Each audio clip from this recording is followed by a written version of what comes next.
이번 시간에 살펴볼 것은 두 가지 주제인데요. 하나는 카노사의 굴욕이라고 부르는 사건이고 또 하나는 십자군 운동이라는 것입니다. 두 개의 역사적 사건의 그 명칭은 아주 유명한 사건을 가리킵니다. 오늘 그 내용이 무엇인지 살펴보도록 하겠습니다. 자, 중세가 되면서 샤를마뉴 800년대의 위대한 그 대왕의 출현 이후로 교황권도 커지게 됐고 황제 세속 왕의 권력도 커지게 됐습니다. 자, 황제 입장에서는 교회가 신앙의 가장 중요한 영역이기 때문에 교회를 통제해야 되겠다 이렇게 생각하고, 또 교회의 아버지인 교황의 입장에선 교황이 교회의 지도자이고 교회는 삶의 가장 중요한 영역이기 때문에 세속 권력에도 나는 나의 권위와 내가 가진 어떤 이상이 펼쳐져야 된다 이렇게 생각하게 되겠죠. 그렇다면 교황과 황제는 결국 충돌할 수밖에 없게 되겠죠. 그것이 일어난 사건, 그 사건을 바로 카노사의 굴욕이다 이렇게 부릅니다. 교황과 황제는 어떨 때는 중세시대에 있어서 서로 협력하고 서로 반목하기도 했습니다. 또 힘의 균형을 이루기도 했어요. 그런데 이 힘의 균형이 무너져 버린 사건이 바로 카노사의 굴욕이에요. 당시 유럽은 이제 신성 로마 제국이라고 부르는 동프랑크 왕국을 신성 로마 제국이라고 부른다고 했죠. 신성 로마 제국이라고 부르는 이 나라를 하인리 4세라는 왕이 1000년대 중반에 다스리고 있었어요. 하인리 4세.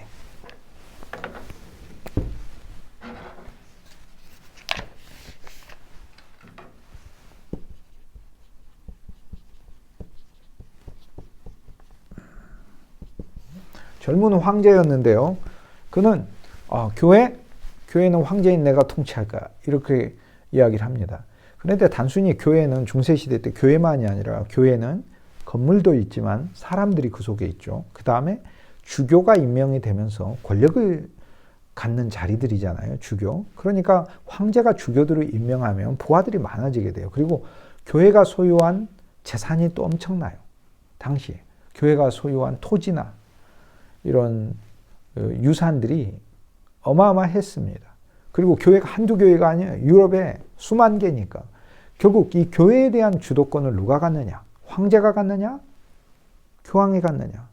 오늘날은 우리가 권력이 다 나뉘어져 있잖아요. 예를 들면 입법은 입법, 사법은 사법, 행정은 행정, 이렇게 뭐 대통령, 국회, 또 뭐 재판을 담당하는 사람들 이렇게 다 권한이 나눠져 있고, 회사에 있어서도 뭐 여러 부서들로 권한이 나누어져 있지만, 그러나 중세 때는 권한을 집중시키는 그런 경향성을 가진 사회였기 때문에 황제 입장에선 교회를 내가 책임져야 된다 이렇게 생각을 하는 거죠. 반대로 교황은 교황이 교회의 통치자인데 또 교회의 주관자인데, 그러면 이 세속 권력에 있어서 교회는 가장 핵심적인 요소라면 당연히 세상에 있는 권력도 교회에, 특히 교회의 지도자인 교황에 순종해야 된다. 이거를 요구하게 된 것입니다. 결국에 황제와 교황은 충돌할 수밖에 없는 거죠. 하인리 4세는 젊은 황제였었는데요. 1070년경 황제였어요. 그 이전에 교황과 황제는 황제 쪽이 권한이 훨씬 더 컸습니다. 황제 쪽 아무래도 군대를 가지고 있고 그러기 때문에 그렇죠. 그런데 1070년 됐을 때 하인리 4세도 역시 마찬가지였습니다. 그런데 하인리 4세는 욕심이 컸어요. 교회에 대한 지배권을 더 강화하려고 했어요. 강력하게. 그리고는 자기가 주교들을 다 임명하려고 했어요. 오늘날 같으면 이제 대통령이 교회 목사님들을 다 임명하는 것, 이런 거하고 좀 유사하다 이렇게 얘기를 할 수 있어요. 그렇게 안 되잖아요. 오늘날 사회는 대통령님이 여러분이 다니는 교회 담임 목사님을 임명한다 그러면 그건 뭐 북한 같으면 가능할지도 모르겠는데 우리나라 같은 경우는 그거는 안 되잖아요. 민주주의 국가에서는 안 되잖아요. 그런 중세에 있어서는 이 황제의 권력이 거기에까지 이르게 됐어요. 하인리 4세 신성 로마 제국이에요. 중세에 있어서 프랑스, 영국, 그리고 신성 로마 제국, 유럽의 세 개의 국가가 가장 크게 강성하게 세력을 이루고 있었어요. 그리고 그 밑에 이탈리아 반도의 교황이 또 많은 군사력을 소유하고 있으면서 제4의 권력으로 이렇게 있던 시기였던 거예요. 그러나 교황의 권력은 군사를 가지고 땅을 가지고 봤을 땐 다른 군주들에 비해서는 적지만 종교적인 신성한 권위가 있잖아요. 교황이라는 거. 그래서 그게 다른 군주들에 비해서 하나의 이점이 되는 것이죠. 근데 하인리 4세는 바로 그 교황까지도 자신이 임명하고 통솔하려고 했어요. 그런데 이때 하인리 4세의 반대편에 있던 교황이 누구였느냐? 그 교황은 그레고리 7세였어요. 여러분, 그레고리란 이름을 가진 교황이 많아요. 그레고리 1세 교황은 590년에 교황이 됐고, 그레고리 7세는 1070년이니까 400년이나 시대가 다릅니다. 그러니까 혼동하면 안 돼요. 이진 그레고리 7세는 그 전에 그레고리 2세, 3세, 4세, 5세, 6세까지 계속해서 이전 교황들, 그레고리라는 이름을 쓴 교황들이 있었고, 이 사람은 그레고리 7세다 이 말이에요. 근데 당시 교황이 그레고리 7세예요. 그러니까 하인리 4세와 그레고리 7세는 충돌할 수밖에 없었는데, 문제는 이 그레고리 7세가 사람들의 존중을 받는 교황이었어요. 많은 사람들이 그레고리 7세를 사랑하고 존경했어요. 왜냐? 왜 그랬겠어요? 인격이 훌륭하고 신앙이 진실하고 지도력이 뛰어났기 때문에 그러는 거죠. 지성, 영성, 덕성을 다 갖춘 지도자였다고, 그레고리 7세가. 그러면서도 강인한 사람이었어요. 그레고리 7세는 하인리 4세가 교회를 자기 손에 다 장악하려고 하는 것을 볼 수가 없었어요. 그리고 그레고리 7세가 하인리 4세한테 경고장을 날립니다. 황제요, 당신이 교회 일에 관여하지 마시오. 당신이 주교를 임명하는 일이 있어서는 안 됩니다. 이렇게 얘기해요. 하인리 4세는 30대 이 건방진 황제는, 아니 교황이 자기가 군사력도 나보다 약하면서 이 무슨 짓을 하는 거야? 왜 나한테 감히 이런 협박 편지를 보내? 이렇게 오히려 내가 교황을 가만두지 않겠어. 이렇게 교황에 대하여 오히려 위협을 합니다.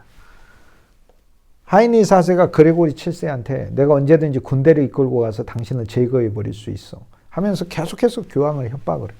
그러자 그레고리 7세는 이 하인리 4세가 하나님의 교회에 궁극적으로 적대자가 된다는 사실, 장애가 된다는 사실을 알고 하인리 4세를 파문해 버립니다. 파문이란 건 뭐냐면 당신이 이제 더 이상 교회 신자가 아니야. 이렇게 하는 거죠. 뭐 오늘날에는 뭐 이 교회 아니면 다른 교회 가면 되겠네. 하지만 유럽은 그렇지 않아요. 유럽은 모든 교회가 교황에 의해서 어느 정도 일정 주도권 그리고 지휘권 아래에 있기 때문에 전체 모든 교회에서 하인리 4세를 파문해 버린 거예요.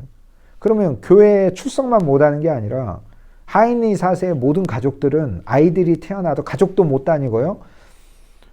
세례도 못 받고 결혼식도 교회에서 하는데 결혼식도 못 올리고 사람이 죽어서 장례식도 안 되는 거예요. 그리고 모든 사람이 교회에서 파문당한 건 마귀로 인식하던 시대였기 때문에 하인리 4세가 아무리 황제여도 그레고리 7세가 하인리 4세를 파문을 해버리니까 갑자기 하인리 4세가 수세에 몰리게 됐어요. 그러자 하인리 4세는 군대를 이끌고 와서 그럼 그레고리 7세를 치면 되지 않느냐. 그런데 그러기에는 하인리 4세가 적들이 너무 많아. 그레고리 7세가 하인리 4세를 파문하자 하인리 4세의 정적들은 이것을 기회로 하인리 4세 황제를 끌어내리려고도 기회로 호시탐탐 노리고 있었거든요. 그래서 하인리 4세 입장에서는 내가 교황하고 맞서질 않고 이번 기회는 내가 수그리고 들어가야 되겠다라고 그레고리 7세를 찾아옵니다. 근데 이 그레고리 7세가 당시에 로마에 있지 않고 로마가 이탈리아 반도 중부에 있잖아요. 중부에 있는데 로마보다 훨씬 더 위에 있는 스위스 가까이에 있는 카노사라는 이 성에 있었어요. 그레고리 7세가. 그러니까 하인리 4세가 카노사로 그레고리 7세 교황을 만나러 오는 거예요. 자, 이 소식을 들었을 때, 황제가 온다는 소식을 들었을 때 그레고리 7세는 군대를 이끌고 오나? 이렇게 생각을 했는데 군대를 이끌고 오지 않았어요. 하인리 4세는 사람들, 시종 몇 명 데리고 그리고 자기 가족들 데리고 온 거예요. 카노사의 성에 와서 그레고리 7세 교황은 안에 있는데 하인리 4세 황제가 황제 옷도 벗고 베옷을 입고, 그것도 1월 달이에요. 그 해가 1077년인데 카노사의 성에 하인리 4세가 온 게 1077년 1월 달에 이 황제는 맨발을 입고 눈이 내리는 그 추운 날씨에 바깥에서 서서 그레고리 7세에게 자기를 용서해 달라고 했어요. 파문을 취소해 주십시오. 자, 이때 그레고리 7세는 고민합니다. 그를 용서해야 되느냐 말아야 되느냐. 지금 하인리 4세는 진짜 용서를 구하러 온 게 아니에요. 이게 증명서가 필요해. 용서받았다는 파문장 철회의 증명서가 필요해. 근데 그레고리 7세는 하인리 4세의 이런 위선적인 태도를 알고 용서를 안 해줘야 하거든요. 왜냐하면 용서를 해주면 나중에 분명히 교회에 위협이 될 것을 충분히 예상할 수 있으니까. 하인리 4세가 지금 젊은 통치자잖아요. 그레고리 7세는 나이가 많은 교황이었거든요. 그런데 교황은 어찌됐든 사역자잖아요. 사제는 성도가 형식적이든 뭐하든 나를 용서해 주시오라고 얘기를 하면 용서를 해줘야 되는 의무가 있어요. 그러니까 교황으로서는 용서를 안 해주고 싶은데 사제로서는 용서를 해야 될 의무가 있어요. 그래서 하인리 4세를 받아들여서 아들이여 내가 그대로 용서하노라. 이렇게 파문장을 철회해 줍니다. 사인을 해줘요. 둘은 식사도 해요. 그런데 무슨 말을 하겠어요? 아무 말도 하지도 않고 하인리 4세 먹겠죠. 식사하겠죠. 하인리 4세는 속으로 어떻게 생각해요? 내가 이 굴욕을 언젠가 내가 잘못했습니다. 이런 생각하는 게 아니고 내가 이 굴욕을 언젠가는 내가 갚으리라. 하인리 4세가 되돌아와가지고 정적들을 진압하고 왜 파문령이 풀렸으니까. 그래서 신성 로마 제국 황제로서 자기 입지를 다시 안정시킨 다음엔 이번에는 군대를 이끌고 그레고리 7세를 공격하러 내려오는 거예요. 그레고리 7세는 피신을 가다가 너무 나이가 들은 건강을 잃은 몸이었기 때문에 그 피난길에 하인리 4세를 피하는 피난길에 목숨을 잃습니다. 세상을 떠나게 됩니다. 의로운 교황이었죠. 그런데 이때 이 사건이 어쨌든 간에 황제가 무릎을 한번 꿇었잖아요. 이걸 카노사의 굴욕이라고. 이 굴욕은 하인리 4세 황제가 당했으니까 이 이후로부터 즉 1077년부터 이후로 200년 동안 줄기차게 이후에 황제들은 이제 교황을 압박했던 것처럼 계속 압박하려고 하고 이후에 교황은 황제를 거꾸로 통치하려고 하는 거죠. 교황은 무기가 많았죠. 파문하고 국가에 대해서 황제가 가지는 종교적인 여러 권한들을 박탈할 수 있고 했으니까 황제도 무기가 있죠. 군사력이라는 게 무기가 있고. 그래서 카노사의 굴욕 이후로 황제와 교황의 권력의 다툼이 본격적으로 전개되는데 근데 주된 승자는 교황이었어요. 그래서 우리가 이 시기를 카노사의 굴욕 이후로 거의 100년, 200년에 가깝도록 이 시기를 교황권의 상승 시대다 이렇게 불러요. 교황권이 절정에 이르렀던 시대다 이렇게 부르는 거예요. 교황권이 초절정에 이르렀어요. 이때 교황권이 최고에 이르렀을 때 가장 최고는 언제 이르렀냐면 1200년대에 이르렀어요. 1200년대에 이노센트 3세라는 교황이 있어요. 이노센트 3세. 이노센트 3세의 교황 때는 1200년대는 교황이 오르게 됐을 때 영국 왕, 프랑스 왕, 신성 로마 제국의 황제가 와가지고 교황 옆에서 시종 들고 이랬어요. 그 정도로 교황권이 강력했어요. 그러면 이렇게 강력했던 교황권이 계속 지속되느냐? 이 세상의 어떤 권세도 종교적인 것이라 할지라도 지속되지 않아요. 결국에 교황의 권력은 추락하게 돼요. 언제 추락해요? 1300년대에 추락해요.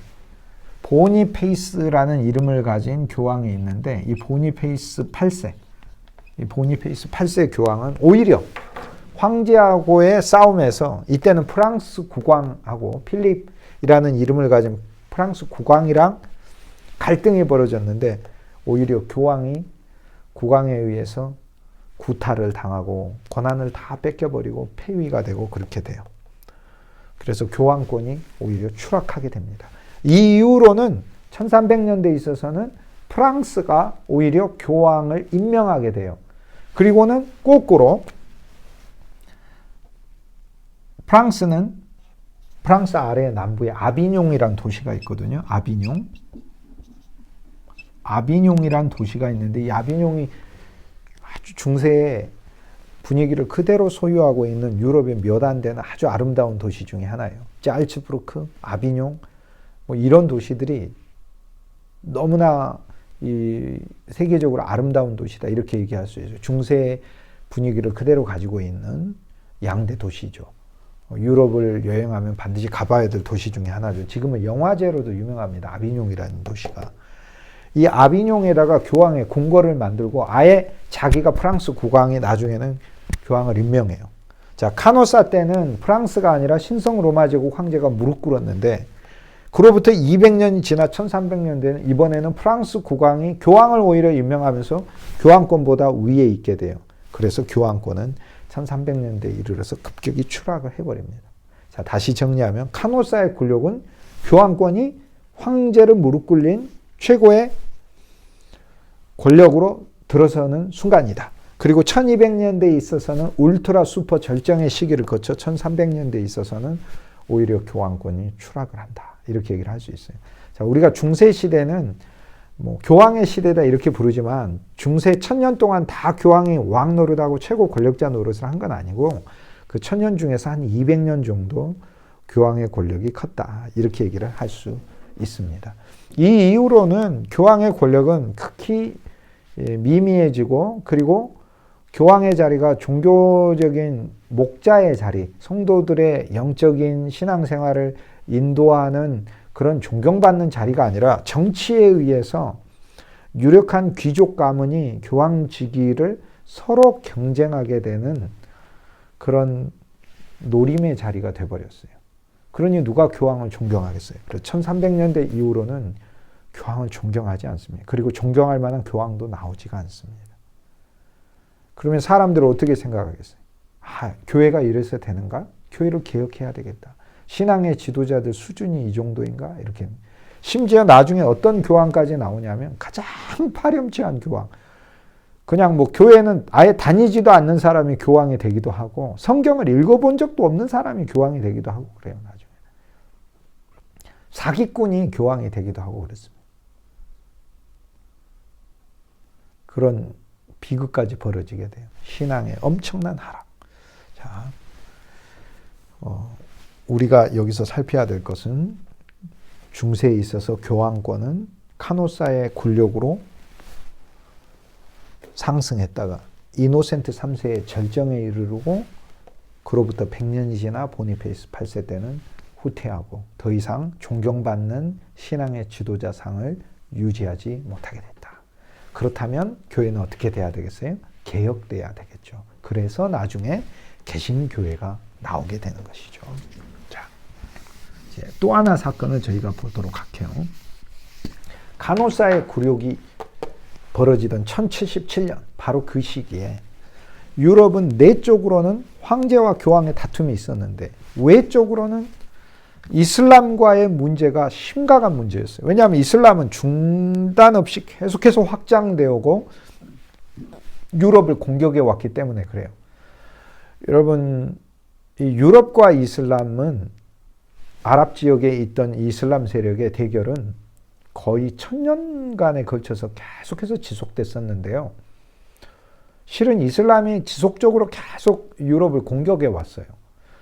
그런데 이제 유럽도 우리가 저 이슬람을 제어하고 우리의 영향력을 확대해야 되겠다. 이렇게 하고 큰 군대를 일으키게 되죠. 그것을 십자군 운동이라고 부릅니다. 그런데 왜 십자군이냐? 십자가와 관련되어 있으니까 그러죠. 앞에다가 십자가를 새겨놓고 빨간 십자가를 새겨놓고 병사들을 보내서 이슬람 지역을 정복하게 하는 것이죠. 이걸 십자군 운동이라고 부르는데 그 구실은 뭐가 되겠어요? 예수님이 있었던 땅을 다시 찾자. 성지를 다시 탈환하자. 예루살렘을 우리의 유럽의 땅으로 만들자. 이 모토를 가지고 십자군을 조직을 합니다. 이미 유럽은 바이킹까지도 기독교 신앙에 들어올 정도로 유럽 전역은 기독교 왕국들이 곳곳에 들어서 있다. 이렇게 얘기할 수 있습니다. 그래서 내부적으로 교황과 황제가 다투지만 바깥으로는 이제 이슬람을 공동의 적으로 삼아 군대를 만들어 보냅니다.